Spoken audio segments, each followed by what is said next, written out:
Selamat anda kembali lagi menyaksikan Borak Teh C Peng. Yes, saya Osha. Saya Karisma. Namaste. Bukan Nurul. Nurul Karisma apa? Nak cakap dia karisma kapur. Kalau ni karisma kapur, yang sorry minta baca. Kesian. Saya Ghazali Zawawi. Dan saya Marcella Sigai. Okeylah, hari ni kan kita nak borak lah. Hari ni Osha pakai baju pakaian tradisional India. I'm very proud to wear this one actually. Kan? Tengoklah kita berdua ni. Namaste. Sebab hari ni kita bawakan anda Butik Bollywood, satu-satunya yang ada dekat Kuching, Sarawak. Saya rasa ada yang tahu tapi mungkin ada yang tak tahu. Kita nak kongsikan kepada anda. So make sure stay tune dengan kita orang, okey? Yes. Nurul pula nak bawa seorang penyanyi maca kacamata. Jadi nak tahu lebih lanjut? Stay tune. Maca kacamata. Yes. Gas pula. Gas hari ini sebab semalam adalah sambutan Maulidur Rasul di seluruh Malaysia. Jadi di kesempatan ini kami ingin mengucapkan selamat menyambut sambutan Maulidur Rasul dan hari ini ada topik yang berkaitan iaitu anak muda pemacu negara. Itu topik gas lah. Kalau Mazera apa hari ini? Okay, hari ini saya nak kongsikan tentang kopi. So untuk kopi lover di luar sana, nantikan. Kami nak ucapkan sebenarnya terima kasih kepada semua penonton Sejahtera Asia kerana masuk hari ini. Sejahtera Asia. Borak Teh C Peng. Banyak sangat program kat TVS ni. Ya. Kami nak ucapkan terima kasih kepada penonton Borak Teh C Peng kerana masuk hari ini adalah minggu keempat kita dah bersiaran. Terima kasih kami ucapkan kepada anda kerana terus setia bersama kami. Okeylah, jangan ke mana-mana. Kepada penonton-penonton kita, pastikan anda terus setia di hadapan TV ataupun mungkin ada yang menonton kita dekat YouTube ke apa kan. So stay tune guys, kita akan kembali lagi selepas ini dalam Borak Teh C Peng. Selepas ini.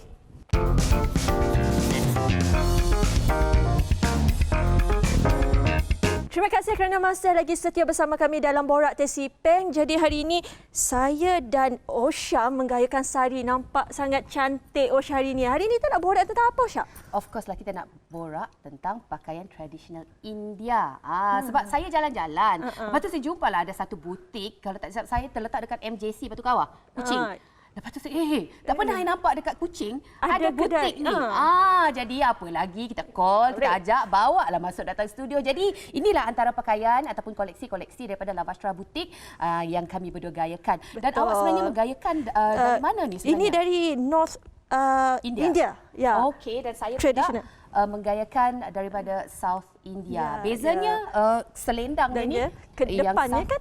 Yang ke depan ni North India, yang ke belakang ni South India. Tapi saya rasa lebih baik lagi lah kalau kita bercakap dengan mereka yang pakar lah tentang pakaian-pakaian tradisional ini. Dan hari ini kita ada tetamu istimewa. Kita ada Dr. Lalita. Hello Doktor. Selamat Dan juga Ashwin. Hi, hello. Thank you for coming. No problem. Thank you. Wow. Thank you for inviting us. Terima kasih ya sebab kasih kita orang pakai. Ya, merasa ini first time Nurul menggayakan sari ni Osha. You memang ngam lah. Tapi ngam lah kacak. Thank you. Okay. Kacak gila. Okey. Tanpa membuang masa, kita tanya soalan. Okey. You nak tanya dulu ke I tanya dulu? You dulu. Okey, I tanya dulu lah. Okey. Boleh tak bagi tahu datang dari mana agaknya idea untuk mengadakan ataupun menghasilkan sebuah butik Bollywood? Sebab saya tak pernah nampak pun dekat Kuching, Sarawak ni memang susah lah nak cari, memang tak pernah ada pun. Okay, so actually the origin of Lavastra Butik tu kami start dengan namanya dulu lah. Okay, untuk namanya Lavastra, so Lava actually comes from the name Lavanya, which is actually my sister's name. She's also one of the directors of the company. And then nama Astrate actually comes from the Sanskrit word for textile. Textile. So ni macam kain, you know, anything textile related. So kami orang pun sambungkan perkataannya jadi Lavastra Butik. Actually about tahun 2000 lah saya mula bisnes untuk latihan. Training center actually, saya dengan suami saya kita menguruskan pusat latihan. Antara yang kursus kita jalankan adalah selain daripada electrical, aircon, salah satu adalah jahitan. Okey, so bila kita jalankan kursus jahitan memang minatlah tengok budak-budak lepasan sekolah kan bila diorang dapat hasilkan baju-baju yang cantik. So situlah saya mulakan kenapa kita tidak boleh jadikan yang sangat cantik yang budak-budak di Sarawak kan boleh pakai baju-baju yang berwarna-warni. Bollywood katakan memang warna-warni lah, tidak ada hitam putih, biasanya berwarna-warni. So itulah insepnya, saya punya idea in work lah untuk buatkan satu fashion show. Bila nak adakan fashion show, biarlah saya ada satu butik. So itulah bila kita start butik itu lebih kurang I think about 8-9 years back. So itu yang asalnya butik lah, Lavastra Butik. Menarik So ni sekali. dah berapa tahun dah sebenarnya? Oh, around 10 years. Around 10 Yes, tapi selalu ni saya dah memang bagi butik pasal dah sangat nak katakan ambil masa untuk uruskan latihan. Dan masa yang saya bagi untuk butik masa itu kurang lah. So memang ada butik tapi diuruskan oleh designer dengan yang boleh reka fashion, pereka fashion yang lain. Tapi baru-baru ini lebih kurang 4 tahun yang kebelakangan ini saya ambil alih penuh. Bila saya ambil alih penuh, adalah idea ni yang memang sama dengan anak kreatif ini. Katakan kenapa kita tak boleh lah buat fusion, biar kita localize Bollywood clothing kan selalunya diorang minat dan memang minat tayangan Bollywood. Kenapa kita tidak boleh fusion kan? So situlah kita mula chongsam dengan sari, buat kumbu dengan sari. Mungkin kami perlu nunjuk sikit lah macam mana mesti, rupanya. mesti. Nah. Betul. Okay, so maybe we can have our model to come in to show us the outfit. Lagi wah ini dia. Okay. Padahal gawai ya, ramai yang datang minta untuk dijahit macam ini. Yeah. Kain So you can satin see- dengan buat sorry, kumbu blocking. dijadikan sari. Sari. Dan lelaki pun kan dipasangkan dengan sama kain lah. Macam jipa kan yang dia orang pakai itu dipanggil jipa atau Cipa. Jadi ini jipa boleh set. dikatakan idea daripada Ashwin. Yes. Yeah. Together with my mum lah. It's not just me alone. It's Cantik, a cantik. idea Sebab- together. Kalau tengok lengan dia lain. Boleh dipasang, boleh ditanggal. Dan actually yang menarik sekali apa yang saya pakai hari ini pun ialah sari instant. Yeah. Saya ingat lagi Okay, kali kedua thank you. saya memakai sari itu, saya rasa saya beli. Dah selesai saya ambil tali pinggang, saya guna. Style sarung kan. Tapi sekarang dia main klip je. Ini klip aja. Ini dah 30 saat saja memang kita dah eksperimen kan. So dimasukkan sekali dia punya kain lining semua tu macam skirt. Kita pakai skirt dan letak di atas itu saja. Macam accessories-nya macam Tok Paindah yang macam ni. Is it like memang kita orang ada designer kita orang pun untuk design come up with it ataupun So we have a few collection. We have like the bangles. Some of it are basically we also got it in bulk from India. Some of But it we different get it. parts of India lah. Different parts of India to give the different feel, and some of it we actually have local designers. So Dia local orang yang designers apa sidak pola sidak just put in like this kind of earrings you can see in our language we call them jimiki lah. Jimiki. So for jimikis these are things that they can pola dekat rumah. Usually the single moms and all they do it at home. So we have a few in-house designers who do that, and then we showcase it in our Boleh match boutique. dengan sari. Yeah. Jadi Nurul nak tahu juga. Nurul pasti ramai di luar sana nak tahu macam mana nak menjaga sari, macam mana cara cuci. simpan bukannya sikit-sikit kain ni 4 meter punya kain jadi ni. macam Kalau mana? sari itu macam beza inilah, ini dipanggilkan silk sari kan lebih macam sutra kan. Orang nak kahwin dia biasa gunakan yang sebelah sana itu adalah sari yang casual wear. Kalau casual wear memang hand wash pun boleh. Tak ada masalah, cuci dengan tangan pun boleh. Kalau sari macam ini perlu dihantar ke dry cleaning. Dry cleaning. Kan sebab setahu Mungkin jenis kainnya. Jenis kain yang penting. dan panjang sari pun 4 meter. 6 meter. 6 meter. Ya Allah, Tuhan. Patutlah beli. Yes. Oh my goodness, saya ingatkan 4 meter. Kalau saiz Nurul pun kena pakai 6 meter. Dia biasanya 6 meter, 1 meter dia asingkan untuk jahit baju atas, baju Blouse. coli. Yes. Tapi biasanya di Lavastra saya cuba bezakan warna dia. Cuba tengok ini kan saya gunakan yang warna lain supaya kontras kan. Dia nampak lagi cantik lah. So biasanya 5 meter setengah saya gunakan untuk hasilkan sari ready made. Wah, kan memang cantiklah. Saya pun lalu tengok, cantiklah sari. Tak pernah aku nampak. Cuba datang ada lehenga tu lagi cantik. Sari ini 2 keping saja, yang keping panjang dengan coli. Tapi kalau lehenga 3, skirt dia dengan baju dia dengan selendang dia. Aduh. Dan saya tak tahu macam mana nak panggil benda ni. Mana? Yang belakang ni topi. Oh, teban. Saya panggil topi. Teban. Oh, teban. Yes. Kalau perempuan dia pakai teban-teban dia bertudung. Yes, Tapi betul, ini teban. betul. Dia panggil teban juga. Sebab actually this was actually created because we were involved in the Mad Hatter Party which was organised by Atelier Society. Society Atelier. kami rasa mun si silap ya event last year. I think it was last year, right? It was last year. Yeah, so we were involved in the Mad Hatter party, and the theme that we were called on to do was Hyderabad Rajasthani fashion actually. So it's like macam it's like a tribute to the Indian culture. But you know lah, si tok mun mau cari turban bukannya senang, especially the Indian turban, the Maharaja style turban was tricky. So I think my mom and I decided to try create our own turban lah, you know, create something different. So mun kita ada nangga, you would notice that it has a lot of accessories and it comes with a lot of bling, you know, with the peacock thing coming out from the back and all. A fun fact lah, because we are trying to be very sustainable also. Actually, this one is from the accessory yang rosak, yang tidak dapat dipakai, you know, and munnya ada defect or something, you know, munnya ada macam defect or something like that. So we basically take it in and we actually put it in the turban as well lah. Saatnya jadi macam ornament to go with it as well. Kalau Indian wedding memang wajib kena pakai turban. Yes. Not just pengantin lah, actually everyone also. Kalau pengantin Melayu selalunya bersongkok kan. Betul. Tapi customer saya yang ramai Melayu datang memang minta turban. Kalau malam berinai minta sari yang jenis macam ini. Itulah rasa nak buat long sleeve baju dia kan lengan panjang, itu saya dah mula dengan batik series. Dan okey, untuk penonton-penonton kita yang sedang menyaksikan sekarang ini, kita nak bawakan anda satu lagi penampilan istimewa ya daripada isteri Ashwin sendiri sebagai model yang akan menggayahkan sari ni. Aduh, cantiknya. I love the colour. Yes, so this was actually a high fashion sari where we basically, besides just putting a lot of the artwork on the sari piece itself, we also put a lot of emphasis on the blouse, on the choli as well. So kita nangganya pun sleeve pun we are using basically something like a peplum kind of sleeve to go all the way. Yes, this was actually one of our showcase during our fashion show called Colors of Unity. So last year we had like a fashion show that had some augmented reality elements to it as well. Kami orang mau campur together with tech stuff and all this stuff, and then we came up with this outfit lah. Alright. Ini macam ala kalau haiwan macam peacock. Peacock, yes, yes. That's the idea. That's the idea actually. Yeah. Actually sari basic dia ada, tapi kita boleh ubah lah. Can be very creative.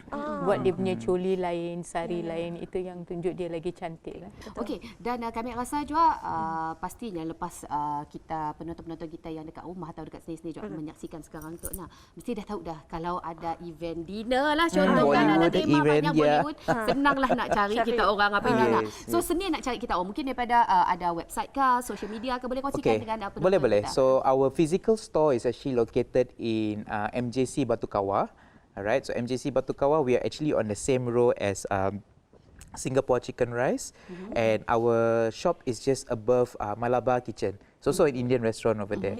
Okay, just on top of that, and online, our presence is quite strongly felt in Facebook and Instagram, but we also have our web store. Boleh order online. Mun kita mau ordernya online, we have a lot of our online pieces available on our web store. Yang connected to our Facebook marketplace as well. And on top of that also, like we have we've released a few new collections, one of it being the batik sari collection that comes together with like the male attire and the female attire, and also we have started macam kita anangga tadi fusion sari nak. We also have done some fusion lehengas as well. So the idea behind it is basically to include the other cultures of Sarawak with the attire or the cutting of the Indian style. Biar dia decent, dapat ikut adat, sama-sama dapat enjoy yang fashion Bollywood. Yes, exactly. Fashion is very universal kan. I think sebelum kita mengakhiri sesi kita kali ini, kita nak bawa lagi lah model kita. Saya ni cukup tergoda lah tengok dia pakai baju-baju yang cantik ni. Ya, betul. Kan, jadi kalau anda rasakan kan macam nak cari pakaian-pakaian Bollywood untuk dinner ke atau untuk apa, dah tahu dah dekat mana kan. Tapi yang paling bestnya dekat butik Lavasra ni, dia ada fusion sari yang anda boleh pakai kalau nak kahwin. Saya rasa lepas ni memang menjadi tumpuan lah ya. Tu Ni dia. model kita hari ini. Okey, ni boleh bagi tahu? Okay. Concept. Yeah, so the concept behind is of yes, you can show the cape. Yeah, so basically the concept is basically a lehenga style outfit where we have 3 pieces. 3 pieces is basically the blouse piece, the skirt piece, and also the selendang piece, which is connected at the back. You can see, ni macam style cape a little bit lah, like superhero cape sikit. Mungkin kita nak colournya macam a mixture of bidayu. Bidayu, yes, exactly. Kan? Yeah, so our model is also Bidayu mixed Indian, so she really embodies the art that she's wearing on herself as well lah. Sudah ada kaum bidayuh yang menggayakan ini waktu perkahwinan Oh mereka? yes, not just waktu perkahwinan, but actually even for gawai, it was quite interesting. We had one customer who ordered macam style macam tu. Nya pakai motif puak kumbu. And then bininya pun pakai macam the sari yang puak kumbu pun style. And then they had the open house and then they celebrated. They are not even Indians in fact. Jadi Dr. Lalita, seperti yang kita tahu semasa pandemik COVID ni tak ada event, tak ada perkahwinan, tak ada. Macam mana perniagaan Dr. Lalita semasa MCO hari? Masa itulah saya yang mula dengan our store. Our online store. So memang orders adalah dari online store lah. All our costume jewelry, wedding set semua kan macam ini semua kita dah letak dekat online store. Masa itu kita ambil kesempatan untuk dapat model dan pakai baju-baju macam tadi kan sari semua kita dah upload dekat our store. So that was a good platform for our creativity timing lah. So masa tu kita create lah facial mask, ikut kain batik yang banyak order dari Semenanjung untuk batik Sarawak. So we use the correct interface or the correct sterilized wrapper at the back and with the front with 3 piece. So very good demand in West Malaysia. Dia order online.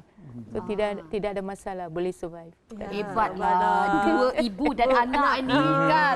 Saya rasa macam cukup bangga jugalah menjadi apa kata orang ni sebahagian daripada mereka yang dapat menggayakan koleksi daripada Lavastra Butik. Apapun terima kasih sekali lagi kepada Dr. Lalita dan juga Ashwin. Terima kasih sangat-sangat kerana sudi bersama kita pada hari ini dalam Borak Teh C Peng. Untuk anda jangan ke mana-mana, banyak lagi cerita, kisah dan apa-apa lagi yang kita akan kongsikan bersama anda. So stay tuned guys.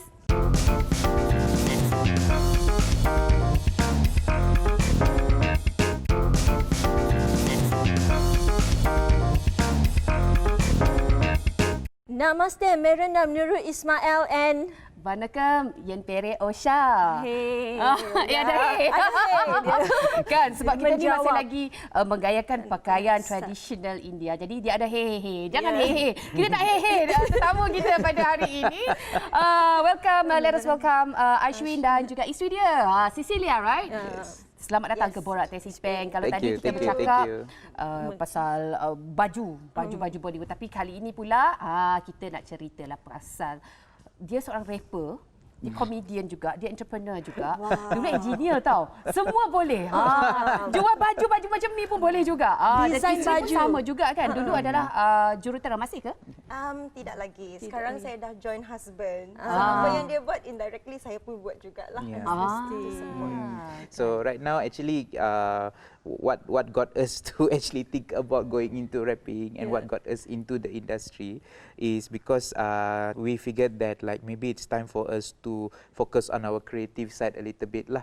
So we also started to move a little bit more into songwriting, into music, and now we have actually done a few songs, and I just released my new album actually under Maca Kacamata. Maca Kaca, oh my god. Maca Kacamata. Maca Typical Indian, right? Very tongue twister. Talking about your latest release lagu kan, is that the one yang baru pertama kali kah di release? Okay, nya macam tu actually because the first album I released was actually in March. It was about 5 songs. So this is kira it was the first album, namanya Alphabetical. So it was like kira macam intro into Maca Kacamata lah. What's it like being a Sarawakian Indian, a Sarawakian Tambi, I would say in there as well. And to basically put everything kind of like in context, because for us actually the word Tambi may mean younger brother, but for me I kedak beri empowerment to the word because it stands for terrific, amazing, terrific analogy of me being impressive. TAMBI. Because growing up, I just want to add a little bit. Actually, Tambi used to be used to us, who is Sarawakian Indian, in a very jahit way, I would say, in a very bad way. They would be like, oh, Tambi, Tambi. Padahal in the normal language, Tamil called Tambi is younger brother, supposedly. Tapi, yalah, here even a lady pun dia panggil Tambi. So I'm actually a mixed Bidayuh and Indian, so I actually also felt that. But when I met Ashwin and he uses the word Tambi in a very positive way, I was so impressed. Jadi perkataan Tambi tu bukan sesuatu perkataan yang sensitif lagi untuk didengar. Yes, no, it also depends lah. Sometimes mun sidak pakai for to use it the bad way is bad lah. But just to give a little bit of an idea, so Tambi means younger brother, younger sister means tanggaci. Tanggaci is another word for it. So you kakak we call akka actually. Yang hampir sama dengan kakak. And then abang is anne. So sometimes just to be nice and to be polite to another Indian, of course you boleh mada Tambi if they are younger than you. If it's a girl or if it's like obviously not a younger brother, maybe learn to use the correct term, or maybe you can use madam, or if it's a guy, you can call them macha. Macha also means macam bro. Macha kacamata. Yes, because I'm a macha yang berkacamata. That's the idea behind it. Ada selain daripada tu, Ashwin dapat cakap lebih daripada satu bahasa tak? I mean like India, English, maybe Chinese? Yes, okay. So I grew up speaking a lot of Chinese. I grew up speaking a lot of Hokkien as well. So for those of you who have followed my album, you'd notice that kami pun lagu tu nang si dapat sikit bahasa aja lah. Minimum 3 bahasa lah. It will always have at least a bit of Tamil inside, must have English, must have bahasa Sarawak in it. Mainly because I feel that like you would notice the Indian diaspora around here, a very high chance you would see an Indian guy yang pandai kelakar Hokkien. It's not really a race thing, tapi it's just kira macam our passion towards language lah, because we love to be social, we love to be very extroverted. Most of us are in business also, and naturally in business you need to speak the right lingo. So macam yalah kami orang pun start to learn new languages, and soon after that basically suddenly I feel that with all the different language, you ada different context, you ada different experience, different cerita, different peristiwa, and when you put it into words, suddenly it comes up into an amazing song, and I'm just the instrument to bring the song out. I would say it's a brilliant idea juga lah untuk molah. So, apa lagi projek kita lepas tu? Because nak molah macam comedian show apa indah semua, so macam ni. It's a bit tricky, because like I started off before going into rap, I was actually quite active in stand-up comedy scene previously. So I used to have this group called Saralawa. We still do shows from time to time, tapi online shows and all is been quite difficult to have the right kind of crowd come up to a stand-up comedy event. So what's next for us is actually because recently I also took up some acting classes as well. I've been asked to act in a few shows. If you guys might have seen the Hari Sarawak Kampung Selipar Putus segment, it was a small sketch done by a local team, local production team. And tiba-tiba sidak badah ada market lah for Indian actors in Sarawak sebab nang si cukup Indian saja. Alang-alang, you know, so we can tap into that. And also I've done quite a bit of songwriting as well. So now local singers have actually approached me to write lyrics and stuff for them. So for aspiring musicians out there, don't be scared to go into this scene. Make sure you know your purpose. You have your sustainability plan, your business plan behind whatever you're doing. Make sure you get registered in MACP, you know, do the right things, because kita orang boleh OG, you guys can be really in the scene for a very long time. You can be putting out a lot of good music, good content, tapi mun orang sit dengar, no point. So now that everything is digital, semua orang dekat rumah nangga phone, nangga music, nangga YouTube, capitalize this time. And then, you know, use whatever avenue, whatever platform that we can to put the music out there, because this is the time. Creativity scene is booming like anything. So it's the main time to basically go in. Wow. It's so, I would say, sangat memberikan inspirasi. Thank you. But most importantly, I think what Ash, kind of like forgot to add is that his love for Sarawak So yes. in all of his artwork, I noticed that he really want to only get the idea out there that Sarawak really exists, not only because the Indians are available in Sarawak, but also because our culture as Sarawakian is very nice, very interesting, that he always selitkan, you know, inside his songs and all that. Like calling himself Sarawakian Tambi. That's true. It's a good branding though. So like Jadi sebenarnya apa 3 perkara yang orang tak tahu tentang Ashwin sebenarnya? tanya terus. Okey. Kita tanya isteri dia. Soalan ni. This is on TV, right? So I actually have the best one that I'm going to say for the last. So 3 things. One thing would be Lama betul fikir. Ash always tell people that he can you know, do a lot of things, including cooking. He openly told me that he can cook, but honestly speaking, no. Oh my god. Dah keluar semua cerita dah tu. Dah keluar semua cerita. Okay, number 2. Jangan gaduh lepas tu. Sedar. Keluar lagu je kata. Mun gaduh sedar gaduh. Just ke. Number 2, he has very sharp ears. So because I told earlier that I'm mixed Bidayuh and Indian, without me needing to teach him Bidayuh words, he has already learned so much because he has very sharp ears. When I speak to my family members or acquaintances yang dalam bahasa Bidayuh, nya akan macam just cepat tanya I tangkap. sikit, then suddenly he can connect the whole line. Wow. In Bidayuh, like over 1 week of catching up, like during Gawai, like usually I realize that. So that is the second thing. So yeah, when it comes to language, he's very fast. Fast. And the third thing, which I'm saving, I'm sorry, I gotta tell this. There is a hidden side of Ashwin, where I try to tell him not to show so much because I kind of like not like it, but it is quite funny. It is called Kak Mala. Oh no. Oh no. What is Kamala? Kamala in Indian there's an Indian name that is almost sounding like that. Kamala.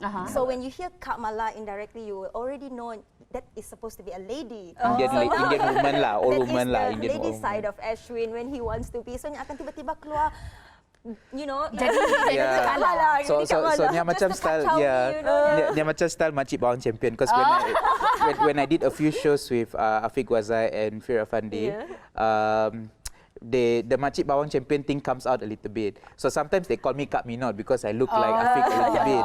So kami pun okay lah. Mun dah ada dalam the mood, dah start melata, dah start kelakar sawak nang pelat semua dah masuk nak dengan the Indian accent. So it becomes macam cameo lah along with MBC. I don't know. I'm just not really interested to build that character so much. But somehow there's a demand for it. There's a demand. Macam sometimes keluar dengan kawan lah. Sini Makcik Mala, keluar Makcik Mala lo. Then I'm like, Mala je Makcik Mala keluar. Semua keluar macam ni. So. Okay. Dia kata orang Makcik Mala, Kak Mala ya. Bila rohnya datang dah masuk dalam badan. Lain tukar. Okey. Dan kali ini kita nak lah istimewa untuk penonton-penonton kita yang menyaksikan anda berdua. Belanjalah sikit. Come on lah guys. Rap lah sikit. Kan kita dua collaborate untuk lagu apa? Macam kacamata. Boleh sikit lah. Boleh sikit lah. Alright. I'm macam kacamata dari batu kawanang, dari Sarawak nang rare breed, susah nak cari, peluang harus diberi kepada saya, jangan serai, I'm smoother than teh tarik, dari dulu mari aku nang ada flow, just waiting for the right time to blow, must be the must be the drinks talking, I don't know, but it seems to be the queen of my heart, that's for sure. Dia bagi. Manyah dengan mena treat aku beken, pak ketak samah ada, tak sok tak nak, kebes kata nak. Singarem bees derere, ingat pengenang sama ngasinda, adish kende. Adish kende. Adish kende. Nampak gayanya sampai di sini. Apa maksudnya tadi? Kejap lagi saya tanya, okey? Apa kepada penonton-penonton Borak Teh C Peng, jangan ke mana-mana. Kita akan kembali lagi selepas ini. Stay tune guys. Thank you. Thanks.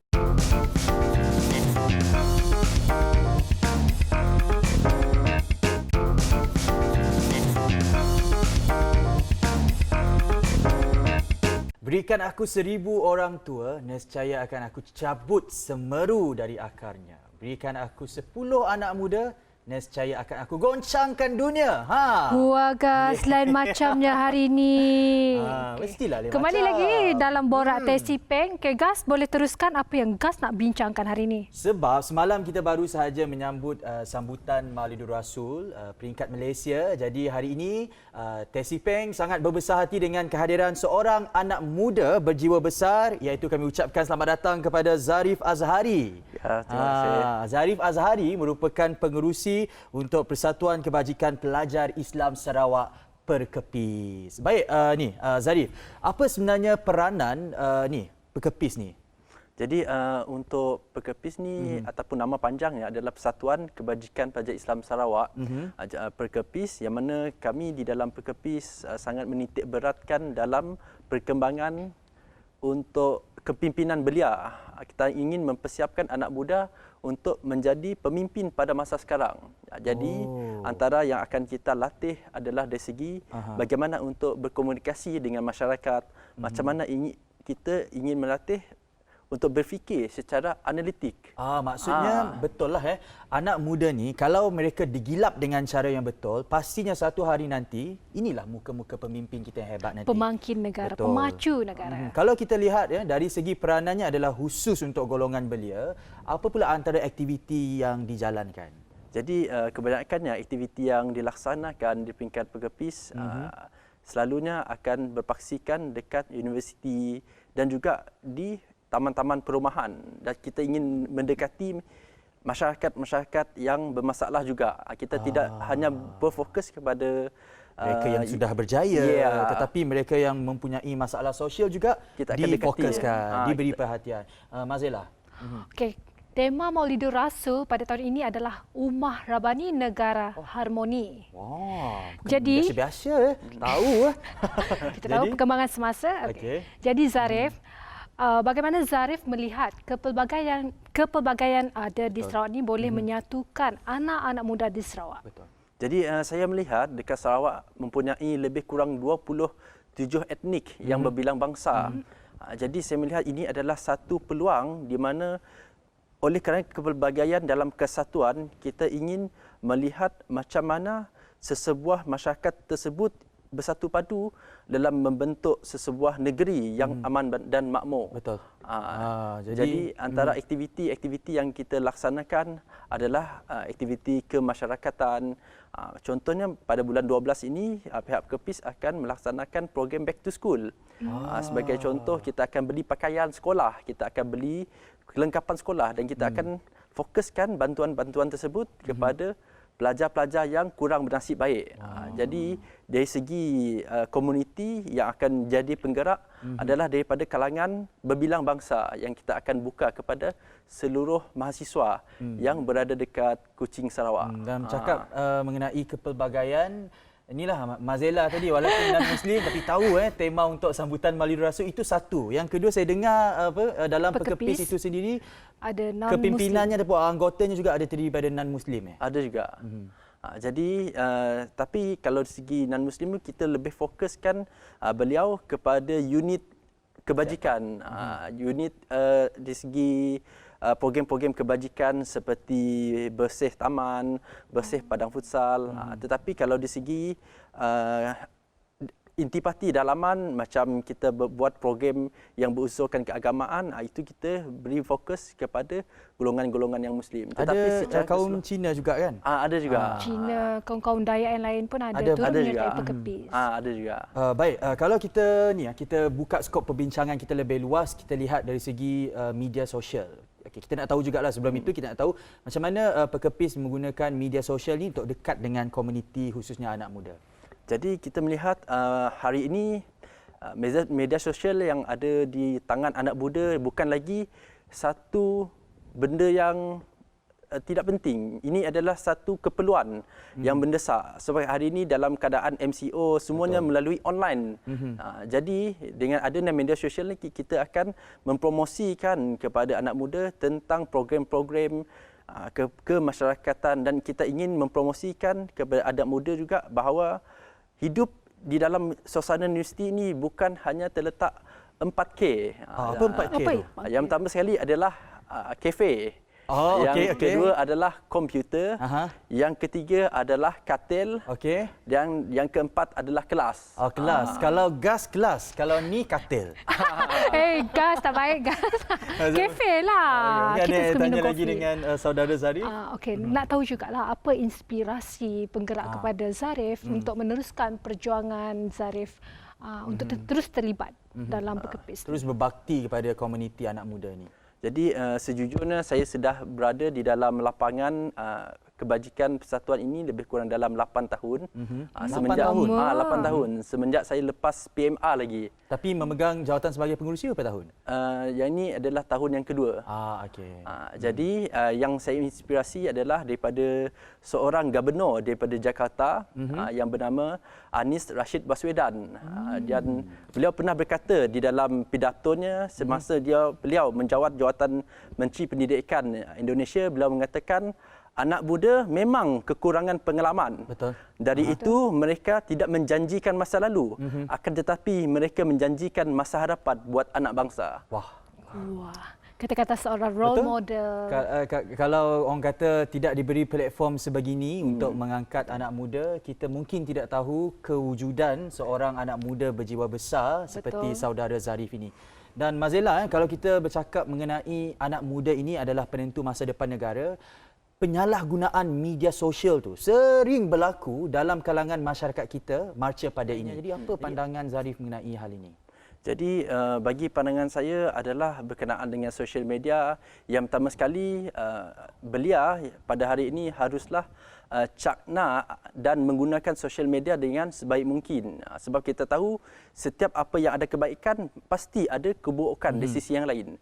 Tapi pada masa sekarang sosial media sekiranya kita melihat dari sudut yang positif, maka anak muda akan boleh mendatangkan income sebab seperti yang kita tahu dengan adanya social media akan ada di segi kita boleh naikkan image, di segi buat filem pendek. Betul. Macam YouTubers. Kita tahu dengan beliau berkecimpung dalam social media, dengan itu beliau dapat menjana income. Tetapi malang sekali kebanyakannya anak muda khususnya remaja menyalahgunaan social media. Jadi itu benda yang sangat parah, dan cara kita nak mengatasi masalah tersebut adalah kita buat kempen kesedaran social media. Betul. Ada kempen kesedaran social media. Ada juga. Diharapkan dengan kempen tersebut, orang kata instead of kita channelkan tenaga terhadap sesuatu perkara yang tidak sihat di social media, apa kata kita guna social media satu untuk jana pendapatan, dan kita boleh beri motivasi ataupun inspirasi kepada mereka di luar sana. Kita nak tahu juga kita nak tahu mengenai politik. Apa pandangan Zarif mengenai syarat penurunan umur kepada 18 tahun untuk mengundi? Jadi isu itu sangat menarik sekali. Jadi itu bukanlah isu, tapi dari segi satu sudut itu memberi satu signal kepada anak muda bahawa hari ini peranan anak muda telah dilihat oleh kepimpinan negara. Kalau dahulu kita sering bercakap tentang anak muda adalah pemimpin pada masa akan datang, tetapi pada hari ini kita telah diberi satu penghormatan dengan penurunan had umur daripada 21 hingga ke 18. Jadi istilah pemimpin pada masa akan datang itu telah berubah kepada pemimpin pada masa sekarang. Jadi dengan adanya platform Persatuan, itu adalah salah satu cara untuk macam mana kita ingin mengembangkan potensi yang ada dalam diri belia. Betul. Akhir sekali mungkin kata-kata kepada anak-anak muda di luar sana untuk sentiasa ikuti perkembangan perkepis ini, boleh kongsikan laman sosial dan sebagainya? Boleh. Jadi untuk anak muda yang ingin bersama dengan kami di dalam Persatuan Kebajikan Pelajar Islam Sarawak, kami mengalu-alukan kehadiran belia-belia semua, dan saya ingin menyeru kepada penonton-penonton semua untuk follow dan like page Facebook kami, iaitu Persatuan Kebajikan Pelajar Islam Sarawak, dan juga di dalam Twitter dan Instagram. Jadi di dalam sosial media tersebut kami akan memaparkan aktiviti-aktiviti dan juga apa yang telah kami lakukan untuk bersama dengan masyarakat. Di situ anak muda boleh sekali mengikuti kami untuk bersama-sama dalam membangun masyarakat ke arah yang lebih baik. Baik. Kalau tak berapa muda macam ni boleh follow? Boleh. Bolehlah seperti itulah kita nak follow. Baik, terima kasih kami ucapkan kepada anak muda berjiwa besar ini, saudara Zarif Azhari, kerana sudi meluangkan masa bersama kami dalam Borak Teh C Peng. Baik, kepada anda kami harapkan agar anda semua mendapat inspirasi daripada apa yang dibincangkan dalam segmen ini. Ingat bahawa kita jangan pandang remeh kepada mereka yang bergelar anak muda ini, Mazela, kerana pada suatu hari nanti mereka lah yang akan memegang pucuk pimpinan negara kita. Betul. Banyak lagi yang akan kami kupas dalam Borak Teh C Peng. Jadi jangan ke mana-mana, kembali selepas ini.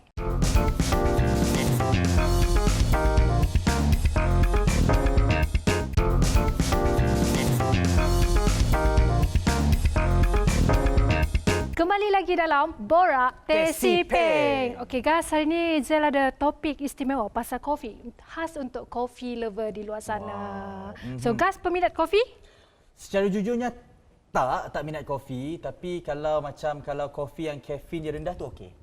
Oh, I see. So, tak apa. Kita ada tetamu khas Belalak, daripada Belalak Edited Coffee. Kita ada Abang Hadi dengan Kak Yati. Apa khabar Abang Hadi? Apa khabar Kak Ati? Alhamdulillah. Segak hari ni kata orang sawak medes. Ya. Khabar baik? Bagus, Alhamdulillah. Dia pula yang jawab khabar baik. Khabar baik. Apa khabar? Salah tadi. Apa khabar? Okey, Mazela. So, kita excited sikit nak cakap pasal kopi ni. Sebab kita tahu excited. Belalak Edited Coffee, dia sangat famous. Okay, sebab dia ada keunikan tertentu, iaitu diorang masak kopi menggunakan kopi yang dimasakkan dengan menggunakan ala-ala Turki. Turki Cuba ceritakan sikit macam mana tu. Okey, kita orang bermula daripada tepi jalan. So kita orang memang kalau dekat tepi jalan memang sumber-sumber elektrik tu memang tak ada lah. Jadi kita buat memang menggunakan cara Turki, and at the same time kita nak memperkenalkan budaya kopi, menguatkan lagi budaya kopi dekat Sarawak ni lagi. Kalau pakai cara Turki tu maksudnya kenapa cara memilih dia, cara Turki? Adakah traditional. itu macam keunikan daripada Belalak Edited Coffee? Yes.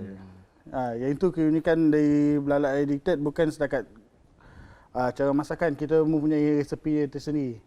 Kalau cara masakan dia guna apa? Macam mana nak masak? Macam mana Turki tu? Macam mana dia masak kopi menggunakan ala-ala kopi kita Turki orang tu? untuk dekat Belalak Edited dia ada dua cara. Kita pakai pasir dengan direct stove. Guna pasir? Pasir, ya. Tak ada guna espresso machine tu? Tak. Tak ada, memang dia menggunakan cara tradisional. Turki, yes. Kalau Mazela suka yang guna espresso machine ke cara tradisional? Kalau dah nama coffee lover, dia tam je semua kopi. Kalau guna ni, cara tradisional ni, apa perbezaannya kalau kita guna Espresso machine dengan Okey, kalau untuk Turkish coffee ni dia lebih fokus kepada rasa dan aroma. Kalau lagi kuat lah lebih intens lagi daripada espresso machine. Sebab dia dimasak sekali bersama dengan ramuan-ramuan. Kalau contoh dengan gula apung, kita masak sekali dengan gula apung. Kalau ni nak tanya juga Kak Ati, apa elemen Sarawak yang mungkin ada dalam kopi yang dijual di Belalak Edited Coffee ni? Okey, kita menggunakan gula apung. Gula apung memang gula daripada Sarawak lah. Gula apung. So, ada satu juga kita guna beans daripada Sarawak, iaitu Librica. Librica. So beans memang ada 3 lah. Dia ada Arabica, Robusta, Librica. So memang kita fokus semua lokal. Cakap pasal ni Librica Coffee ni, kalau kita ingkap balik sejarah Sarawak, Raja Charles Brooke kopi jenis Librica ni Mazela adalah ditanam di Sarawak pada tahun 1876. Dan semenjak itulah penggunaan ataupun tanaman kopi itu semakin meluas, dan sehingga ke hari ini tengok, ini antara salah seorang pengusaha kopi yang menggunakan kopi Librica. Ada satu lagi kopi Arabica dengan Robusta. Dua-dua kopi tu. Mana satu? Dua-dua pun boleh berbagi? Kalau dari Arabica, dia punya aroma dia more to chocolate aroma, cocoa aroma dengan chocolate taste. Kalau Librica dia lebih rasakan kepada jackfruit dengan bau fruity aroma fruity. Okey. Maksudnya kalau Gas yang kurang minat sangat kopi ataupun tak boleh masuk setakat ni lah, tak boleh sangat minum kopi, maksudnya boleh pergi ataupun can go for Arabica lah. Arabica Okey. paling less Ni caffeine. idea untuk Idea untuk apa? Belalak Belalak edited kopi ni. Boleh tak Abang Hadi ceritakan? Kita dengar ada sesuatu kisah yang lawak pasal pilih nama Belalak edited Dari mana kopi. datangnya idea tu? Okey, Kenalkan. okey, nama Belalak Edited ni tercetus idea dari dalam jamban. Yes. Kenapa macam ni balik dalam jamban? Apa ditanggar kita dalam jambannya? Yang kita buat teringat kopi. Okay, actually kita just fikir untuk nama je. And then sebab selalu kita orang cakap benda yang repeat. Okay, contoh cuba try taste. Benda yang sama kan? Betul. Jadi Belalak Edited adalah maksud yang sama. Belalak is edited is belalak. Dari bukan saja dari segi resepi guna gula apung, namanya pun ada elemen Sarawak. Itu belalak maksudnya kita agih. Dan masa orang putihnya addicted. Ingatkan je flush ke, tengok kopi ke, tengok apa ke kan. Gas ni jauh betul imajinasi dia. Ni Kak Ati, sebab saya ni bukan coffee lover. Sebelum ni Kak Ati coffee lover tak? Ya, actually saya tak dapat minum kopi. Sebelum ni? Tapi saya go for Arabica lah. Maksudnya Kak Ati macam boleh transformasi daripada non-coffee daripada lover tak jadi suka kopi lover. jadi coffee lover. Kopi memang sedap. Ya saya. Macam mana boleh bertukar tu? Macam boleh masuk? Boleh masuk, actually hari-hari kan suami cakap, okay, Nya buat kopi bah. Actually, Nya buat kopi dapat minum. Kalau orang lain tu buat mesti air tangan suami lah.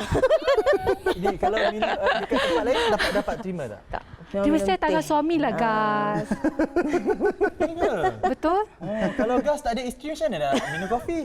Gas carilah isteri yang pandai buat kopi. Sorry lah. Pun boleh. Not available. I'm married.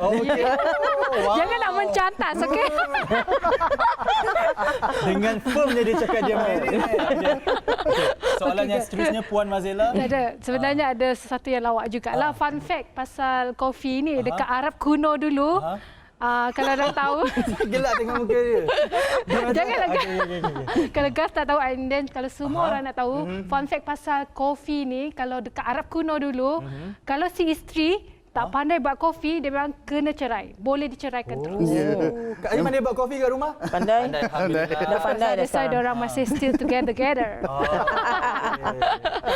Ni kita dah tanya apa beza kopi Liberica dengan Arabica. Nak tahu juga bilanya bermula bisnes addicted belalak. Belalak edited coffee. Belalak Edited Coffee. Okay. Okey, pada mulanya Belalak Edited untuk kopi kita start pada 2018 lah, pada 8 Disember 2018. So sekarang masa tu kita dekat tepi jalan lah. Okey.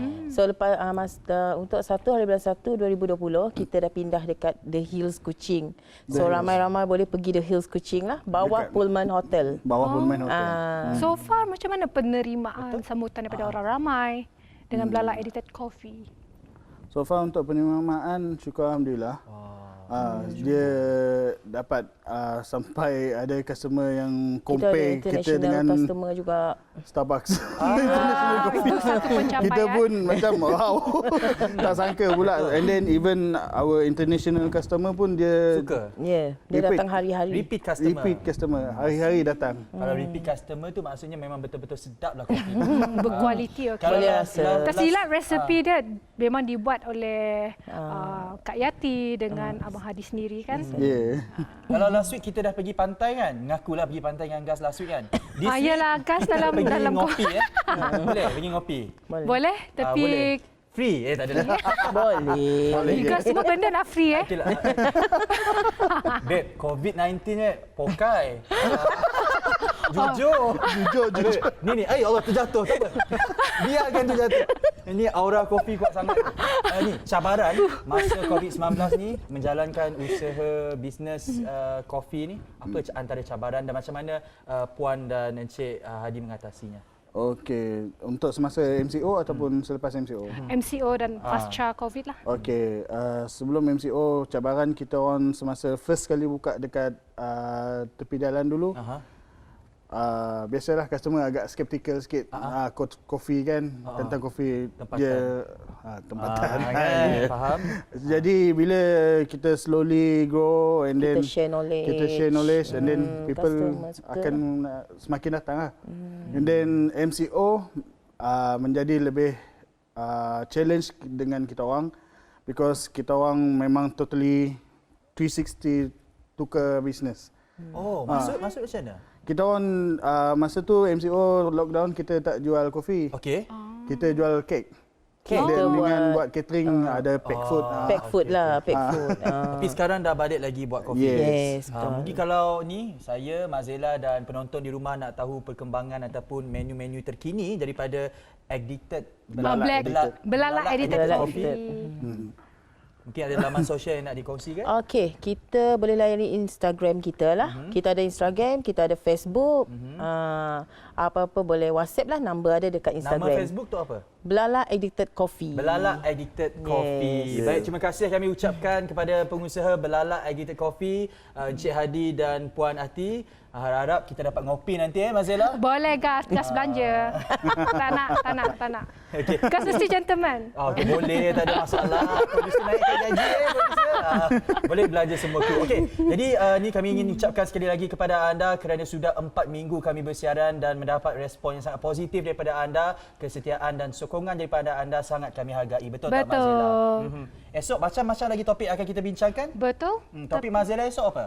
Topik Mazil esok pasal aksesori dan wanita. So nak tahu guest dia, nantikan esok. Baik, kita nak pergi ngopi. Jadi jumpa lagi esok pada waktu yang sama iaitu pada jam 7.30 hingga 8.30 pagi hanya dalam Borak Teh C Peng. Jumpa lagi. Bye-bye.